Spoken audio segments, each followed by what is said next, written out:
Free बस scheme के आगाज से पहले ही आंध्र प्रदेश में ऑटो ड्राइवर्स ने बगावत कर दी। ऑटो ड्राइवर्स का मुतालबा है कि अगर ऑटो के लिए पेट्रोल या डीजल फराहम किया जाए और उन्हें 26,000 महीना दिया जाए तो वो दिन में 8 घंटे ऑटो चलाएंगे और खवातीन को मुफ्त ट्रांसपोर्ट करेंगे। काकीनाडा टाउन में ऑटो ड्राइवर्स ने एक एहतजाजी रैली निकाली और ये कहा कि मुफ्त बस स्कीम उन्हें सड़कों पर ला देगी। స్థానాలకు చేరుస్తున్నారు ఆటో డ్రైవర్స్ కూడా రోజుకి 8 గంటలు ప్రభుత్వ నిబంధనల ప్రకారం ఉచిత ప్రయాణం చేయిస్తామని ఈ పథకంలో భాగస్వాములు చేయాలని ప్రభుత్వాన్ని కోరుతూ ఈ ర్యాలీ జరుగుతోంది। ఈ రోజు ఉపాధి సమస్యతో అనేక మంది పెద్ద చదువులు చదువుకొని కూడా ఆటో నడపడానికి జీవనం సాగిస్తూ ముందుకు వస్తున్నారు।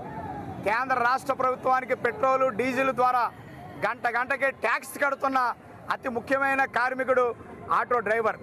కానీ ఆయనకి ఏదైనా ప్రమాదం జరిగితే కుటుంబాన్ని దిక్కు దివాణ లేకుండా పోయిన పరిస్థితులు ఉన్నాయి। కాబట్టి పెట్రోలు డీజిల్ మీద సెస్సుని ప్రభుత్వ ఖజానా నుంచి అవసరం లేదు, పెట్రోలు డీజిల్ మీద వేస్తున్న సెస్సుతో ఆటో డ్రైవర్లకు ఒక సంక్షేమ బోర్డు ఏర్పాటు చేయాలని విజ్ఞప్తి చేస్తున్నాం।